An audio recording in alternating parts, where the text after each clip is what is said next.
আচ্ছা দেখেন, আজকে তাহলে আমাদের ক্লাসটা কি? Directory submission. আচ্ছা, তাহলে আমরা আপনাদেরকে দেখাবো আপনি কিভাবে ডিরেক্টরি সাবমিশন করবেন। এর আগে আমরা বুঝিনি what is directory submission. Directory submission আসলে কি? এখন তো আপনারা মোটামুটি জেনে গিয়েছেন যে অফ পেজের কাজগুলো হলো প্রমোশন করা, এক ওয়েবসাইট থেকে আর ওয়েবসাইটে প্রমোশন করতে হবে। ডিরেক্টরি সাবমিশন হলো আমার ওয়েবসাইটে যে তথ্যগুলো আছে বা কন্টেন্টগুলো আছে সেগুলো এই ডিরেক্টরি সাবমিশন ওয়েবসাইটে সাবমিট করতে হবে, তথ্যগুলোকে জমা রাখতে হবে একটা জায়গায়। এটা হলো ডিরেক্টরি সাবমিশন। আমরা বলি, ধরেন আপনার এটা হলো আপনার একটা ওয়েবসাইট আছে, ওয়েবসাইটে যে তথ্য থাকবে, যে নাম, অ্যাড্রেস, ফোন নাম্বার বা ওয়েবসাইটের কন্টেন্ট থাকবে, ওই কন্টেন্টগুলোকে একটা ডিরেক্টরির মধ্যে জমা রাখতে হবে। ওইটাকে ডিরেক্টরি সাবমিশন বলা হয়। আর ডিরেক্টরি সাবমিশন করা হয় কেন? ওই যে আমরা বললাম, ওয়েবসাইট র্যাঙ্কিং এর জন্য সে আপনাকে হেল্প করবে, আপনাকে ট্রাফিক পেতে হেল্প করবে, ইভেন ভিজিটর আসতেও আপনাকে হেল্প করবে। আর ডিরেক্টরি সাবমিশনগুলো খুব দ্রুত ইন্ডেক্স হয়। ইন্ডেক্স নিয়ে আমরা আলোচনা করব, জাস্ট এতটুকুই আমরা মাথায় রাখবো। তো আসলে এই ডিরেক্টরি সাবমিশন করতে গেলে বায়ার রিকোয়ারমেন্ট আসলে কি কি নেবেন? কিওয়ার্ড, ডিসক্রিপশন, টাইটেল আর ওয়েবসাইট।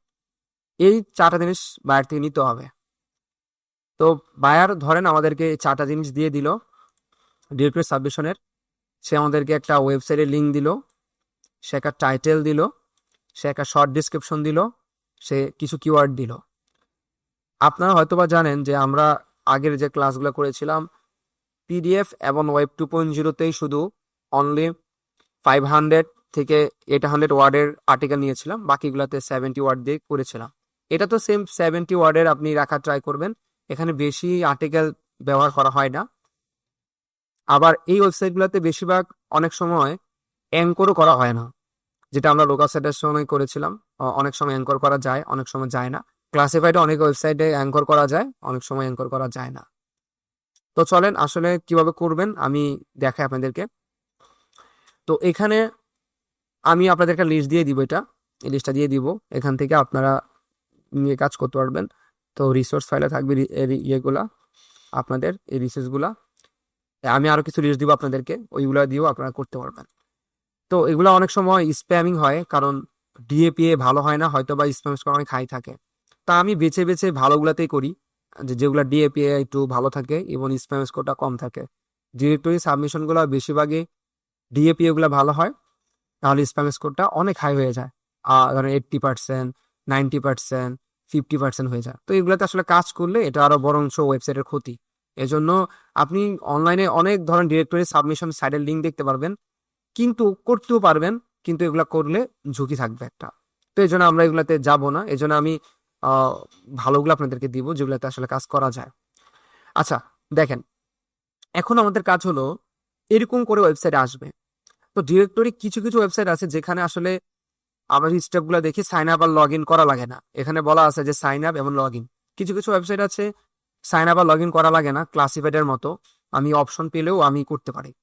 তো আমরা জানি যে একটা ওয়েবসাইটে গেলে প্রথমে সাইন আপ বা লগ ইন করতে হয়, তারপর ভেরিফাই করতে হয়, দেন তারপর আমাদেরকে ফাইন্ড আউট করতে হয় submit, add link, add directory, add site, এগুলো খুঁজে বের করতে হবে। দেন তারপর আমাদেরকে ইনফরমেশনগুলো ফিল আপ করতে হবে, তারপর আমরা লাইভ লিঙ্কটাকে ফাইন্ড আউট করব। তো চলেন, তো এই ওয়েবসাইটটাতে এসে আগেই বলেছিলাম কিছু কিছু ওয়েবসাইটে আমরা হয়তোবা কখনো রেজিস্ট্রেশন করতে হয় না। তো আমরা এসে এখানে একটা কাজ যেটা করব সেটা হলো একটা ক্যাটাগরি আপনাকে খুঁজে বের করতে হবে। এখন আপনার ক্লায়েন্ট আপনাকে যে ওয়েবসাইটটা দিল, ওয়েবসাইটের অনুযায়ী আপনাকে ক্যাটাগরি চুজ করতে হবে। এগুলো এক একটা ক্যাটাগরি, মানে এক একটা ডিরেক্টরি। ডিরেক্টরি মানে কিন্তু আগেই বলেছিলাম তথ্য যেখানে জমা রাখা হয় ওটাকে ডিরেক্টরি বলে, যেটা বইয়ের মতো আর কি বোঝা যায় আর কি জিনিসটা সামথিং। এই যে দেখেন, ওরা কিন্তু এরকম ভাবে একটা ডিরেক্টরি তৈরি করে রাখছে। তো আমি এখান থেকে খুঁজে বের করব এই এই ক্যাটাগরির কোথায় আছে, যে এই টুইং সার্ভিসটা তো একটা কার রিলেটেড, তাই না? হ্যাঁ। তারপর আমি যেটা করতে পারি, এখান থেকে খুঁজে বের করি এটা কোথায় আছে, এই ধরনের কোনো সার্ভিস আছে কিনা, রিলেটেড খুঁজবো। আর না হলে আপনারা জানেন বিজনেস নাহলে সার্ভিসের আন্ডারও কি করা যেতে পারে। হুম, সাধন হবে কিনা। একটু আমি দেখতেছি।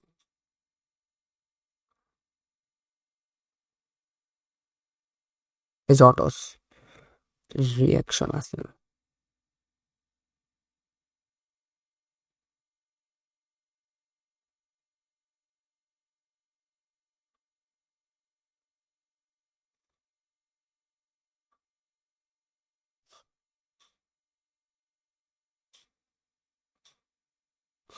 অটো নামে আছে, দেখেন এই যে দেখতে পেরেছেন, এই যে এটাতে অটো মোবাইল ডিরেক্টলি নাই।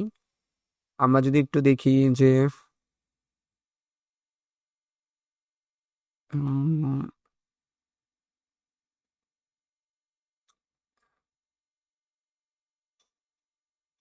রিক্রিয়েশন আছে, এটার মধ্যে যায় না। না, একটু আর একটু ধরেন কাছাকাছি খুঁজতেছে যে আর একটু কাছাকাছি কোনটা পাওয়া যায় কিনা। যদি একেবারে না পান তাহলে আর একটু ধরেন কাছাকাছি বলতে একটু মোটামুটি সিমিলার হলেই হবে।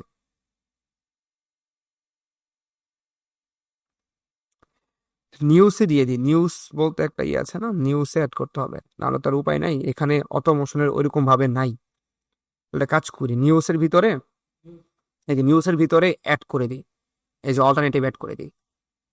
এই যে কারণ নিউজ তো সব ধরনের হতে পারে। এই যে একটা ক্যাটাগরি নিয়ে নিলাম, যদি আপনি পান আগে ওই নিউজগুলোতে অ্যাড করবেন, মানে ওই ক্যাটাগরিতে অ্যাড করবেন। তারপর আপনার যেটা করব, এখানে আসলো, আসার পর ক্যাটাগরি সিলেক্ট করে নিছি, এইখানটা লেখা আছে অ্যাড সাইট, এই যে জায়গায় অ্যাড সাইটে ক্লিক করব। অ্যাড সাইটে ক্লিক করে দেখেন আমাদের কিন্তু লিস্টটা চলে আসছে, এই যে চলে আসছে। এখন আমি ধরে ধরে একটা একটা করে ব্যবহার করব। প্রথম ব্যবহার করব আমাদের টাইটেল, যেটা টাইটেল দেওয়া হয়েছে এটাকে কপি করব, কপি করে এটা পেস্ট করব। ইউআরএল যেটা দিয়েছে, এই ইউআরএলটা যেটা কপি করা আছে কপি করে এটা এখানে পেস্ট করব। মনে রাখবেন, যদি ওয়েবসাইটে অলরেডি ইউআরএলটা পোস্ট করা হয়ে যায়, সেকেন্ড বার কিন্তু আর করতে পারবেন না। ডুপ্লিকেট ডিরেক্টরি সাবমিশন এটা হয় না কখনো। ডিরেক্টরি সাবমিশন আপনাকে একবারই করতে হবে। যদি এই সাইডে একবার হয়ে যায়, আপনি সেকেন্ড বার করতে পারবেন না। তো আমরা দেখবো যে সাইডে আর করা হয়েছে কিনা, এটা কপি করি, এটা পেস্ট করে দিব। ইউর নেম, এটা কোম্পানির নাম দিবেন, কোম্পানির নাম যেটা আছে, কোম্পানির নাম কি ছিল, এজেন্সি টুইং, এটা কপি করে এটা পেস্ট করে দিব। আর ইউর মেল, ক্লায়েন্ট কোনো মেল দিয়েছে না, কারণ ক্লায়েন্ট কোনো মেল দেয় নাই। তো ক্লায়েন্টের ওয়েবসাইট থেকেও মেল নিতে পারেন আপনি, তো দিতে হবে। আর নাহলে আপনার মেলও আপনি অ্যাড করতে পারেন, কারণ এই মেলটা দেখা যাবে না, ভয় পাওয়ার কিছু নাই, ইমেল দেখা যায় না। তো একটা কাজ করি, আমরা কপি করে ওয়েবসাইট থেকে মেল নিই, কোনো সমস্যা নাই। এই মেলটা আপনারই রাখেন, কারণ এই মেলগুলোতে মেসেজ যায়, তো ক্লায়েন্টের এখানে বারবার ইমেল যাওয়াটা ঠিক হবে না। তো এটা আপনার মেলটা রাখাটাই সবচেয়ে ভালো। তো আমি আমার মেলটাই রাখি, কারণ এগুলোর মধ্যে মেসেজ যাবে, তো এই কারণে এগুলো আমার মেলটাই দিয়ে দিলাম। তারপর এখানে ক্যাটাগরিটা অ্যাড করলাম, অ্যাড করাই আছে। এটা রাখবে না। রিসিপ্রোকাল লাইভ লিঙ্ক দরকার নাই, জাস্ট যেগুলো স্টার মার্ক করে এগুলো করলে হবে, আর ওইগুলো দরকার নাই। জাস্ট আপনি এই যে I am not A robot এটা টিক দিলেন, আর হাইড্রেন দিলেন, ভেরিফাই দিলাম, এই যে কন্টিনিউ। তাহলে কি কি দিলেন, টাইটেল, ইউআরএল, ডিসক্রিপশন, আপনার নিজের মেল দিবেন, আর ক্লায়েন্টের কোম্পানি নাম দিবেন, দিয়ে আপনি সাবমিট দিলেন। একটু অপেক্ষা করেন, যদি এই লিঙ্কটা অলরেডি করা থাকে আপনি করতে পারবেন না। তো দেখেন আমি কিন্তু অলরেডি আমার এটা হয়ে গেছে, খেয়াল করে দেখছেন এই লেখাটা আসছে, link submitted and awaiting approval, submit another link. মানে এটা যদি চলে আসে তাহলে ওকে, আর এটা যদি না আসে তাহলে মনে রাখবেন আপনার এটা হয় নাই। যদি রেড কালার কোনো কিছু আসে বলতেছে যে এটা অলরেডি এক্সিস্টিং ইউআরএল, তাহলে আর হবে না, তাহলে আপনাকে অন্য একটা ডিরেক্টরি সাবমিশন করতে হবে, এটার মধ্যে আর হচ্ছে না। তো এটা পাবেন কোথায় এখন, খুঁজে বেড়াবেন, এই যে এখানে লেখা আছে নিউ লিঙ্ক, এই নিউ লিঙ্কে ক্লিক করবেন। নিউ লিঙ্কে ক্লিক করলে এই যে দেখেন আপনার লিঙ্কটা, এই যে এখানে কিন্তু চলে আসছে, এই যে আপনার লিঙ্কটা এখানে চলে আসছে, এই যে লিঙ্কটা কিন্তু চলে আসছে, এই যে আপনার লিঙ্কটা এটা চলে আসছে। আপনি এই লিঙ্কে গেলেই আপনার লিঙ্কটা দেখতে পারবেন, এই যে অ্যাঙ্কর করা। এখন লাইভ লিঙ্ক তাহলে কিভাবে নেবেন, যদি কখনো এইরকম আসে, যদি কখনো এইরকম আসে, যদি কখনো ডিটেলস, অনেক সময় এখানে একটা ডিটেলস অপশন থাকে, এখানে ক্লিক করলে লাইভ লিঙ্কটা বের হয়, তো এটাতে আর আসে নাই। তো এই জন্য আপনাকে যেটা করতে হবে, আপনি জাস্ট অনলি আপনার এই ইউআরএলটা কপি করবেন, কপি করে একটু উপরের দিকে যাবেন। কারণ কেন, এটা লাইভ লিঙ্ক নিলে তো হবে না, কারণ এটার সাথে তো অনেকগুলো লিঙ্ক তৈরি করা আছে তাই না, অনেক কোম্পানি আছে, তাহলে এগুলো নিতে পারবো না কখনো। তো আমি স্পেসিফিক আমার লাইভ লিঙ্কটা নেওয়ার জন্য আমি উপরে গিয়ে পেস্ট করব, এরপর এন্টার করব, যেটা বের হবে ওটাই লাইভ লিঙ্ক। এই যে লাইভ লিঙ্ক বের হয়ে গেছে। এর আগে যখন আমি নিউ লিঙ্কে গেলাম তখন তো আমার মতো সবাই এখানে এসে পোস্ট করতেছিল, এই যে আরেকজন পোস্ট করতেছে। এখন এটা যদি আমি লাইভ লিঙ্ক দিয়ে দিই ওকে, তাহলে তো এখানে সে আরো আরো আরো অনেকের লিঙ্ক দেখতে পারবে। তো এটা তো আর সিস্টেম না, ও তো স্পেসিফিক আমারটাই দেখতে হবে। তো এখানে তো লিঙ্ক ক্লিক করে নেওয়া যাচ্ছে না লাইভ লিঙ্কটা। তো এই জন্য আমি যেটা করব, ওয়েবসাইটটাকে কপি করব, কপি করে উপরে গিয়ে এই জায়গায় পেস্ট করব, এখানে জাস্ট এন্টার করব, তাহলেই দেখবেন আমার লাইভ লিঙ্কটা চলে আসছে। আর আমি লাইভ লিঙ্ক নিতে পারছি এই কারণে যে এই লিঙ্কটা দিয়ে আমি এখন পর্যন্ত এই সাইটটার মধ্যে আমি এখনো করি নাই। আপনার যদি এখন আবার করতে যান আর হবে না, শেষ, কারণ এটা অলরেডি করে ফেলছি। একটা ওয়েবসাইট যদি একবারই করতে পারবেন, সেকেন্ড বার আপনি আর করতে পারবেন না। তো এইটাই হলো লাইভ লিঙ্ক। এই যে উপরে যেটা দেখতে পাচ্ছেন এইটাই কপি করে আমি বায়ারকে পাঠাবো, তাহলে বায়ার এটাই দেখতে পারবে ডিরেক্ট আমারটা। এখন আমি আরেকটা করি, আরেকটা অন্য ধরনের করি, এটা করি দেখাই। এটা আরেকটা ধরনের, এটা করে দেখাই। এটা একটা রকম করে দেখালাম, এখানে আরেকটা রকম করে দেখাই। প্রথমে আমি চলে যাব একটা ক্যাটাগরিতে। তো ক্যাটাগরি নিয়ে আলোচনা হয়েছে। তো আমি যদি আমার ওই কাঙ্ক্ষিত ক্যাটাগরিটা খুঁজে পাই তাহলে আমি ওই ক্যাটাগরিতে যাব, আর যদি না পাই তাহলে একটু চেষ্টা করব সিমিলার কোনো কিছু যাওয়া যায় কিনা। তো আমি তেমন পাচ্ছি না, আমি উপরটা থেকে যাচ্ছি। তারপর আমি এখান থেকে যাব অ্যাড সাইডে যাব, কারণ আমি লিঙ্ক করব। আপনি যদি ক্যাটাগরি ছাড়া প্রথমে যদি অ্যাড সাইডে ক্লিক দেন আপনার কিন্তু এটা কাজ করবে না। আপনি বলতে পারেন স্যার ক্যাটাগরি আমি প্রথমে চুজ করব না, এসে অ্যাড সাইডে যাব, তাহলে কিন্তু কাজ করবে না। এর জন্য আমি প্রথমে হোম থেকে একটা ক্যাটাগরি সিলেক্ট করে, ক্যাটাগরি বলতে কি ডিরেক্টরি সিলেক্ট করলাম, মানে যেখানে ডাটাগুলোকে জমা রাখবো সেখানে এটা সিলেক্ট করে দেন অ্যাড সাইডে যেতে হবে। এরপর আমি অ্যাড সাইডে ক্লিক করলাম। ক্লিক করার পর তারপর এইখানে আমার একটা টাইটেল আসছে, ওই যে টাইটেল যেটা আছে এটা আমি এখানে দিয়ে দিব, এটা কপি করব, এটা আমি এখানে দিয়ে দিলাম। তারপর ইউআরএল যেটা আছে এটা আমি এখানে অ্যাড করে দিলাম। তারপর ডিসক্রিপশন যেটা আছে ওইটা আমি এখানে অ্যাড করে দিলাম। তারপর ইউর নেম বলতে কোম্পানির নেম, আর এটা আমার মেলটা দিয়ে দিব। আর এখানে ক্যাটাগরি চেঞ্জ করব না, যা আছে তাই থাকবে। I am not A robot select করে দিলাম। তারপর এগুলো আমি একটু সিলেক্ট করলাম, দিয়ে ভেরিফাই দিলাম। এই যে কন্টিনিউ যখন চাপ দিব তখন আমাকে যদি বলে এটা অলরেডি করা হয়ে গেছে আমি করতে পারবো না। কি বলতেছে, already existing in the directory, মানে ডিরেক্টরির মধ্যে অলরেডি এটা সেট করা আছে, তাহলে আর পারতেছি না করতে। তাহলে আমাকে সেম আর একটা খুঁজতে হবে, এবার অন্য ডিরেক্টরি যেতে হবে, এটা তার হবে না, আমি যত ট্রাই করি হবে না। তো জাস্ট আপনাদের বোঝানোর জন্য আমি একটা ওই সাইটেশনের মতো আর কি কিছু একটা অ্যাড করে দেখাচ্ছি, কিন্তু এটা আর হবে না, এই সাইটের জন্য প্রমোট প্রমোট করা যাবে না। তো আমি এটা কাজ করি, আই এম নট এ রোবটে ক্লিক দিলাম। আবার আমি একটু করতেছি আপনাদের বোঝানোর জন্য। এই যে এবার কন্টিনিউ দিই, এখন হবে। এখন কিন্তু হয়ে গেছে, কারণ কেন, এখন তো আমি নিজের ইচ্ছা মতো একটা ইউআরএল নিজে বানালাম, বানিয়ে দিয়ে দিলাম। এটা তো ফেক কাজ করতেছি বোঝানোর জন্য আর কি, আর কোনো কিছু না। কারণ আপনারা জানেন যে একই লিঙ্ক তো কাজ করবে না দুইবার। এখন আমি কি করব, লাইভ লিঙ্ক কিভাবে খুঁজে পাবো। তখন ছিল নিউ লিঙ্ক, এখন আর নিউ নিউ লিঙ্ক খুঁজে পাচ্ছেন না আপনি। এখন খুঁজবেন লেটেস্ট সাইট, এখানে ক্লিক দিবেন। এখন দেখবেন এই দেখেন আপনাটা কিন্তু চলে আসছে। এখন কিন্তু ওটার মতো নিতে হবে না, কেন জানেন, এখানে লেখা আছে লিঙ্ক ডিটেলস ফর এজেন্সি টুইং, মানে এখানে ক্লিক দিলে লাইভ লিঙ্কটা বের হয়ে যাবে। এই যে উপরেরটাই হলো কি লাইভ লিঙ্ক, এই যে লাইভ লিঙ্কটা আপনি এখানে অ্যাড করে দেবেন, এই যে লাইভ লিঙ্ক, এটাই লাইভ লিঙ্ক। এটাই কপি করলে আপনি যদি ইনকগনিটো মোডে যান তাহলে আপনার হয়ে যাবে। এই যে হয়ে গেল, এটাই এটাই আপনার লাইভ লিঙ্ক।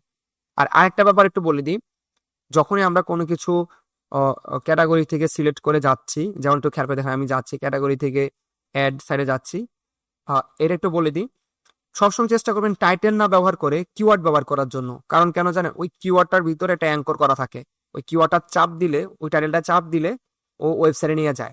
আর আমি যদি টাইটেলে দিয়ে দিই তাহলে তো আমার অ্যাডভান্টেজটা পাচ্ছি না, এই জন্য আমি কিওয়ার্ডটা দিয়ে দিব। তাহলে আমি এখানে ক্লিক দিলে অ্যাডভান্টেজটা খুব সহজে নিতে পারবো। কারণ ওই টাইটেলে ক্লিক দিলে কখনো পোস্ট আসবে না, ওই টাইটেলে ক্লিক দিলে লিঙ্ক আসবে, ওয়েবসাইট লিঙ্ক আসে। তো এই জন্য আমি সবসময় কি করি, আমি সবসময় এই ধরেন এই কিওয়ার্ডটা কপি করে এরকম করে অ্যাড করে দিই।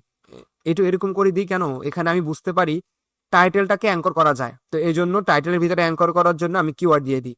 আর এখানে আমি ইউআরএল দিয়ে দিই একটা। তো আমি এটা ইউআরএল দিয়ে দিলাম, আর একটু অ্যাড করে দিই। এখানে আমি ডিসক্রিপশন দিয়ে দিলাম, এটি ডিসক্রিপশন দিয়ে দিলাম, এখানে অ্যাড করে দিলাম। এখন আমি আমার নামটা দিয়ে দিলাম, এখানে আমার ইমেল দিয়ে দিলাম। এখন আমি I am not A robot দিলাম, দিয়ে আমি এখানে দিলাম ভেরিফাই দিলাম, কন্টিনিউ। এখন দেখেন খেয়াল করে আমাদের এই যে হয়ে গেছে। এখন আমি চাপ দিব লেটেস্ট সাইট, এতে আমাদের কাজ শেষ। এই যে দেখেন তো আমার এই টাইটেলটাই তো একটা ক্লিক দিলাম, দেখেন ওয়েবসাইটে নিয়ে চলে গেল। দেখছেন এই যে ওয়েবসাইটের লিঙ্কই চলে গেল। তো আমার ওয়েবসাইটে আসবে কেন? জানি আমার ফেক একটা ওয়েবসাইট দিচ্ছি, এই জন্য কাজ করতেছে না। যদি রিয়েল ওয়েবসাইট দিতাম, তাহলে যদি আমি টাইটেলে ক্লিক করতাম ডিরেক্ট আমার ওয়েবসাইটে নিয়ে যেত। মানে টাইটেলটাই একটা অ্যাঙ্কর হয়ে গেল। তো এই টাইটেলটা যেন অ্যাঙ্কর হয়, ওই জন্য আমি অ্যাডভান্টেজটা নিচ্ছি। আর লাইভ লিঙ্ক নিব, আমি এখানে ক্লিক করলে আমি উপরে যেটা আসবে ওইটাই লাইভ লিঙ্ক। এই ছিল ডিরেক্টরি সাবমিশন।